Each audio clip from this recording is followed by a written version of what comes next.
Saudi Bahrain പാലം Iran തകർക്കുമോ? ഇത് വലിയ രീതിയിൽ ഇപ്പോൾ ചർച്ച ചെയ്തുകൊണ്ടിരിക്കുന്ന വിഷയമാണ്.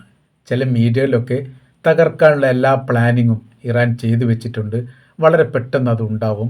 ഇനിയും ഇറാൻ ആക്രമിക്കുകയാണെങ്കിൽ അതിൻ്റെ പ്രതിഫലനം ഈ പാലവുമായിട്ട് ബന്ധപ്പെട്ട് ഉണ്ടാകുമെന്ന തരത്തിലാണ്. കാര്യം അമേരിക്ക ഇപ്പോൾ ആക്രമിക്കുന്നത് ഇറാൻ്റെ പെട്രോൾ പമ്പ് പോലെയുള്ള സംവിധാനം, അതായത് നിത്യാവശ്യത്തിന് ഉപയോഗിക്കപ്പെടുന്ന ഏരിയകൾ കേന്ദ്രീകരിച്ചുകൊണ്ട് അതിൽ പാലം വരുന്നുണ്ട്, കുടിവെള്ള സ്രോതസ്സ് വരുന്നുണ്ട്, പെട്രോളിയവുമായിട്ട് ബന്ധപ്പെട്ട മേഖല വരുന്നുണ്ട്, ആളുകൾ തിങ്ങിക്കൂടുന്ന ഏരിയകൾ വരുന്നുണ്ട്. അപ്പോൾ ജനനിബിഡമായിരിക്കുന്ന മേഖല കേന്ദ്രീകരിച്ചുകൊണ്ട്, അല്ലെങ്കിൽ അവർക്ക് ഏറ്റവും കൂടുതൽ ഉപകാരം ഉണ്ടാകുന്ന, അവരെ ആശ്രയിക്കുന്ന ഏരിയകൾ കേന്ദ്രീകരിച്ചുകൊണ്ട് ഇസ്രായേൽ നടത്തുന്ന തരത്തിലുള്ള ആക്രമ രീതിയാണ് ഇപ്പോൾ ഇറാൻ്റെ അകത്ത് അമേരിക്ക നടത്തുന്നത് എന്നതിനാൽ സമാനമായിരിക്കുന്ന തിരിച്ചടി അമേരിക്കയെ പിന്തുണക്കുന്ന രാജ്യങ്ങൾക്ക് നേരെയും അമേരിക്കയുടെയും ഇസ്രായേലിൻ്റെയും സൈനിക ബേസിന് നേരെയും ഉണ്ടാകുമെന്ന് ഇറാൻ പറഞ്ഞു വെച്ചിട്ടുണ്ട്. അതിൻ്റെ തുടർച്ചയായ രീതിയിലാണ് ബഹ്റൈൻ സൗദി പാലത്തിൻ്റെ പേര് ഉയർന്നു വരുന്നത്. ഇത് യാഥാർത്ഥ്യമാണോ അല്ലേ എന്നുള്ള കാര്യം നമുക്കറിയില്ലെങ്കിലും അത് വലിയ രീതിയിലുള്ള സുരക്ഷ ഈ മേഖല കേന്ദ്രീകരിച്ചുകൊണ്ട് ഇപ്പോൾ ഒരുക്കിയിരിക്കുന്നു എന്നുള്ളത് ഒരു യാഥാർത്ഥ്യമാണ്. നമുക്കതിൻ്റെ ചരിത്രപരമായിരിക്കുന്ന പശ്ചാത്തലവും ഇറാൻ ഇത് പറയാനുള്ള സാഹചര്യങ്ങളും, അങ്ങനെ തകർക്കപ്പെടുകയാണെങ്കിൽ ഇറാൻ അതിനാൽ ഉണ്ടാകുന്ന ഗുണങ്ങളും മറ്റു രാജ്യത്തിന് അതിനാൽ ഉണ്ടാകുന്ന പ്രയാസങ്ങളൊക്കെ വിശദീകരിച്ച് നോക്കാം. സൗദി ബഹ്റൈൻ തമ്മിൽ ബന്ധിപ്പിക്കുന്ന കിങ് ഫഹദ് കോസ്വേ എന്നതാണ് ഈ പാലം. ഇത് 1982 നവംബർ മാസം 1 തറക്കല്ലിടൽ നടത്തുകയും 1986 നവംബർ 26 തുറന്ന് പ്രവർത്തിക്കുകയും ചെയ്തു. ചരിത്രത്തിൽ ഏറ്റവും പ്രാധാന്യമുള്ള, അല്ലെങ്കിൽ ഏറ്റവും എളുപ്പത്തിലും വേഗതയിലും വലിയ പണം ഇറക്കിയിട്ടും നിർമ്മിക്കപ്പെട്ട പാലത്തിൻ്റെ പേരിൽ ഈ പറയപ്പെട്ട കിങ് ഫഹദ് കോസ്വേ എന്ന് പറയുന്ന ബഹ്റൈനെ സൗദിയുമായിട്ട് ബന്ധിപ്പിക്കുന്ന പാലമുണ്ട് എന്ന് ചുരുക്കം. നിർമ്മാണ ചെലവ് 3013 ബില്യൺ സൗദി റിയാലാണ്. 2022 മാത്രം ഈ ലൈനിലൂടെ, ഈ കോസ്വേയിലൂടെ 10 മില്യൺ വാഹനങ്ങൾ കടന്നു പോയിട്ടുണ്ട് എന്നുള്ളതാണ്. അഥവാ നിത്യേന 27,000 വാഹനങ്ങളാണ് സൗദി ബഹ്റൈൻ സൗദിയിലേക്ക് പാസ് ചെയ്തത് എന്ന് ചുരുക്കം. സൗദി ബഹ്റൈനും തമ്മിലുള്ള ഏക റോഡ് മാർഗവും ഈ പാലം മാത്രമാണ്. 25 കിലോമീറ്ററാണ് ഇതിൻ്റെ ദൂരപരിധി കണക്കാക്കുന്നത്. ബഹ്റൈൻ്റെ പടിഞ്ഞാറ് ഭാഗത്തുള്ള അൽ ജസിറ എന്ന പ്രദേശത്ത് നിന്ന് അവിടെ ആരംഭിച്ച് സൗദിയിലെ അൽക്കോബാറിന് തെക്കുള്ള അസീസിയയിൽ അവസാനിക്കുന്ന തരത്തിലാണ് ഇതിൻ്റെ സംവിധാന ക്രമീകരണങ്ങളുള്ളത്. പിന്നെ ഇതിൽ സൗദി ബഹ്റൈൻ പൗരന്മാർക്ക് അവരുടെ ID കാർഡ്, രാജ്യം അംഗീകരിച്ച ID കാർഡ് ഉണ്ടെങ്കിൽ പരസ്പരം അങ്ങോട്ടും ഇങ്ങോട്ടും പ്രവേശിക്കാൻ വേണ്ടി സാധിക്കും. അത് സൗദിയുടെയും ബഹ്റൈൻ്റെയും രാജ്യക്കാർക്ക് മാത്രമേ പറ്റൂ. മറ്റേതെങ്കിലും അറബ് രാജ്യങ്ങൾക്ക് പ്രവേശിക്കണമെങ്കിൽ നമ്മുടെ ഇന്ത്യക്കാരെ പോലെയുള്ള അജ്നബികൾക്ക് പ്രവേശിക്കേണ്ട അതേ നിയമാവലികളുണ്ട്. സൗദി ബഹ്റൈൻ പൗരന്മാർക്ക് അവരവരുടെ ലൈസൻസ് ഉപയോഗിച്ചുകൊണ്ട് വാഹനം ഓടിക്കാം. അഥവാ ഒരു ബഹ്റൈൻ പൗരന് സൗദി അറേബ്യയിലേക്ക് പ്രവേശിച്ചു കഴിഞ്ഞാൽ ബഹ്റൈൻ്റെ ലൈസൻസ് ഉപയോഗിച്ചുകൊണ്ട് സൗദിയിൽ വാഹനം ഓടിക്കാനും തിരിച്ച് സൗദി പൗരന് ബഹ്റൈനിൽ ഓടിക്കാനും നിയമം അനുശാസിക്കുന്നുണ്ട്. പിന്നെ അതുമായിട്ട് ബന്ധപ്പെട്ട ഈ RC ബുക്കൊക്കെ ആയിട്ട് ബന്ധപ്പെട്ട രേഖകൾ ക്ലിയർ ആവണം, ഇൻഷുറൻസ് വേണം, അങ്ങനെ പോകുന്നുണ്ട്. ലൈസൻസ് വേണം, ഇൻഷുറൻസ് വേണം, ബന്ധപ്പെട്ട കാര്യങ്ങളൊക്കെ വേണം എന്നതിൻ്റെ അടിസ്ഥാനത്തിൽ വാഹനം ഓടിക്കുക. നമ്മുടെ നാട്ടിൽ വാഹനം ഓടിക്കുന്ന സമയത്ത് ഈ പറയപ്പെട്ട കാര്യങ്ങളൊക്കെ വേണമല്ലോ, സമാനമായ രീതി എന്നുള്ളത്.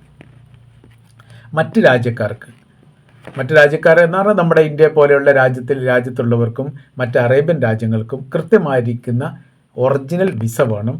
അതോടൊപ്പം തന്നെ പാസ്പോർട്ട് വേണം. പാസ്പോർട്ടിൻ്റെ പാസ്പോർട്ട് ഉണ്ടെങ്കിൽ മാത്രമേ കയറാൻ പറ്റൂ. പാസ്പോർട്ടിൻ്റെ അകത്ത് വിസയും വേണം.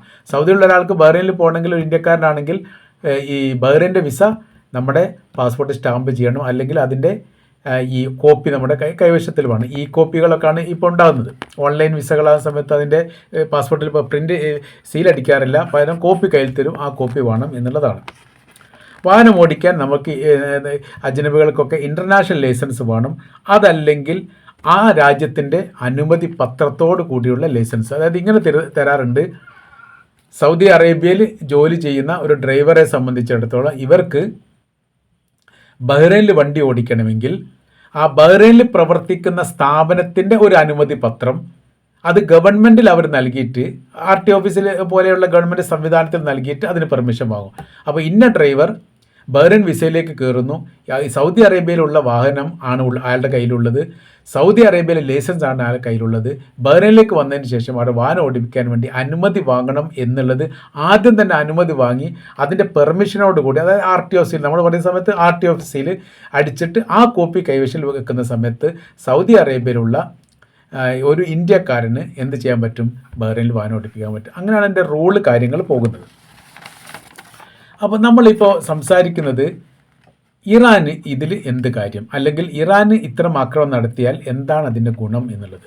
അതിന് അവർ രാഷ്ട്രീയമായിട്ടുന്ന കുറേ വിശദീകരണം അതിൽ പറയുന്നുണ്ട്.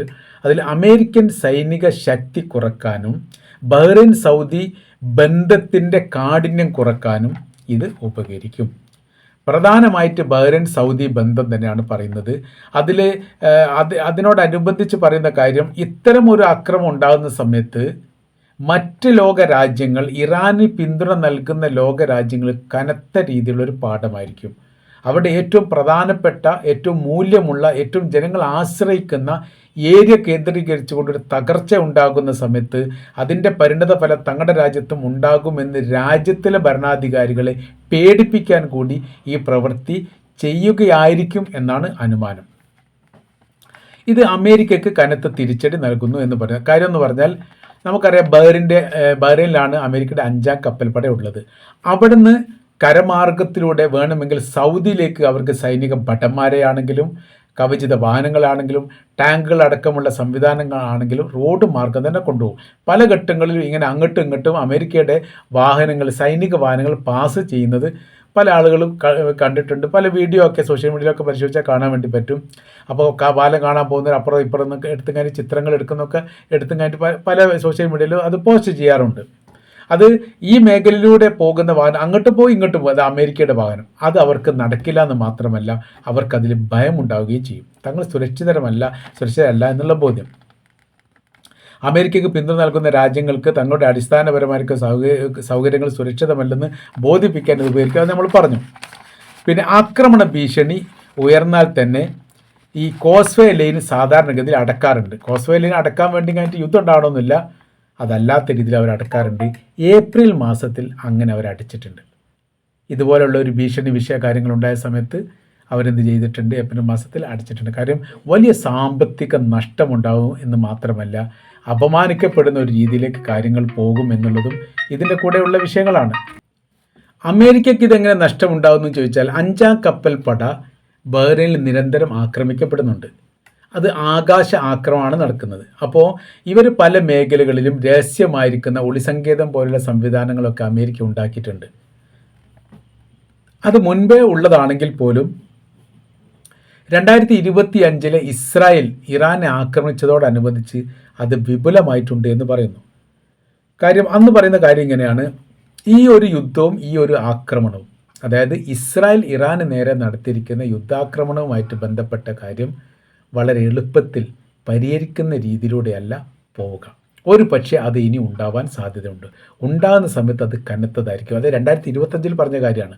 2026 27 28 ഒക്കെ തുടർച്ചയായ രീതിയിൽ പല രൂപത്തിലും പല രീതിയിലും ഇങ്ങനെ ഒരു യുദ്ധങ്ങൾ ഉണ്ടാവാൻ സാധ്യതയുണ്ട് എന്നതിനാൽ ഒരു പക്ഷേ നമ്മുടെ രഹസ്യങ്ങൾ ചോർന്നു പോകാതിരിക്കാൻ അവർ ഉപയോഗിക്കുന്ന പോലെ, അവരെന്ന് പറഞ്ഞാൽ ഇറാനിലെ ആളുകളും അതോടൊപ്പം തന്നെ ഈ ലെബനാനിലെ ഹിസ്ബുള്ള ഗ്രൂപ്പും യമനിലെ ഹൂത്തി വിഭാഗവും ഇറാഖിലെ മിലീഷ്യ വിഭാഗവും ഗസയിലെ ഹമാസൊക്കെ ഉപയോഗിക്കുന്നത് പുറത്ത് ഭൂപ്രദേശത്ത് നിർമ്മിക്കപ്പെടുന്ന ഒരു സൈനിക സംവിധാനമല്ല. പകരം ആന്തരികമായ രീതിയിൽ ഭൂമി തുരന്നുകൊണ്ട് തുരങ്കമുണ്ടാക്കിയിട്ട് അവിടെ നിന്ന് ആക്രമിക്കുകയും സംവിധാനങ്ങൾ ഒരുക്കുകയും ചെയ്യുന്നതാണ്. അത് പിടിക്കാനോ അതുമായി ബന്ധപ്പെട്ട് എന്തെങ്കിലും പ്രവൃത്തി ചെയ്യാനോ അല്ലെങ്കിൽ ചെയ്തതിൽ വിജയിപ്പിച്ചെടുക്കാനോ യഥാർത്ഥത്തിൽ അമേരിക്കയ്ക്ക് സാധിച്ചിട്ടില്ല, ഇസ്രായേലിന് സാധിച്ചിട്ടില്ല. ഈ ഒരു കാര്യം കൂടി ഇവിടെ കൂട്ടി വായിക്കേണ്ട ഒരു വിഷയമാണ്. അപ്പോൾ അങ്ങനെ വരുന്ന സമയത്ത് ഇവിടെ ഈ ബഹ്റൈനുമായിട്ട് ബന്ധപ്പെട്ട വിഷയം ഒരു ഒറ്റപ്പെട്ട ഒരു രാജ്യത്തെ ആക്രമിക്കുക എന്നുള്ളതല്ല, മറ്റ് ലോക രാജ്യങ്ങൾക്ക് മുന്നറിയിപ്പ് നൽകാനും അവരുടെ എല്ലാ ഇൻഫ്രാസ്ട്രക്ചറും തകർക്കാൻ മാത്രം ഇറാന് ശക്തിയുണ്ട് തെളിയിക്കുക കൂടി ലക്ഷ്യമാണ് എന്ന് കൂടി നമുക്ക് കൂട്ടി വായിക്കാൻ സാധിക്കുന്നതാണ്. കാര്യം ഇങ്ങനെ തകർക്കും എന്നുള്ള ഒരു റിപ്പോർട്ടൊന്നും ഔദ്യോഗികമായ രീതിയിൽ ഇറാൻ്റെ ഭാഗത്ത് നിന്ന് പുറത്ത് വന്നിട്ടില്ല, വരാൻ സാധ്യതയില്ല. ഇനി തകർക്കുകയാണെങ്കിൽ തന്നെ ആ സമയത്തൊരു മുന്നറിയിപ്പ് നൽകുക എന്നല്ലാതെ, അത് സാധാരണക്കാരെ രക്ഷപ്പെടാൻ വേണ്ടിയിട്ട് മുന്നറിയിപ്പ് നൽകുക എന്നല്ലാതെ മറ്റൊന്നും ഉണ്ടാവാനുള്ള സാധ്യതയില്ല എന്ന് കൂടി നമ്മൾക്ക് മനസ്സിലാക്കാൻ വേണ്ടിയിട്ട് സാധിക്കുന്നതാണ്.